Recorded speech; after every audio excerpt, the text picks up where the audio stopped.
ତ ଜୟ ଜଗନ୍ନାଥ ଭାଇମାନେ, ମୁଁ ଆପଣଙ୍କର ବାପିନା ବ୍ଲଗର। ତ ଭାଇମାନେ ମୁଁ ଆଜି ସକାଳୁ ସକାଳୁ ପୁରା ଗାଧେଇ ପିଧେଇକି ରେଡି ହେଇଯାଇଥିନି। ଠିକ୍ ପ୍ୟାଣ୍ଟ ସାର୍ଟ ପିନ୍ଧିଲା ଟାଇମରେ ଶଳା ଲାଇନଟା ବି ଲାଇନ ବାଲା କାଟିଦେଲେ। ତ ଲାଇନକୁ ବାଇକାଟ କରିକି ମାଉସୀ ମୁଁ ଚାଲିନୁ ବନ୍ଦ, କାରଣ ଆଜି ଦୁର୍ଗା ପୂଜା ଥିଲା।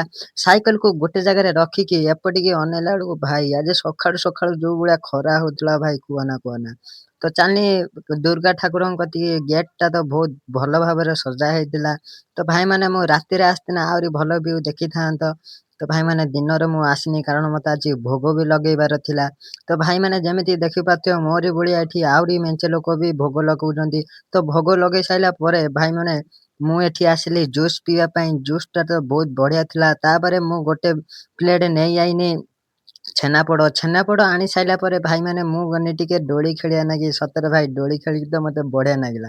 ଦୋଳି ଖେଳି ସାଇଲା ପରେ ମତେ ତ ଟିକେ ଭୋକ ଲାଗିଲା। ଭୋକ ଲାଗିଲା ଯେମିତି ମୁଁ ମଙ୍କା ପ୍ଲେଟଟା ଥିଲା 30 ଟଙ୍କା ମଙ୍କା, ଗୋଟେ ପ୍ଲେଟ ପୁରା ସଲିଡ ଭାବରେ ଲେମ୍ବୁ, ଲଙ୍କା, ବିଟ ଲୁଣ ମାରିକି ମତେ ଦେଇଦେଲେ।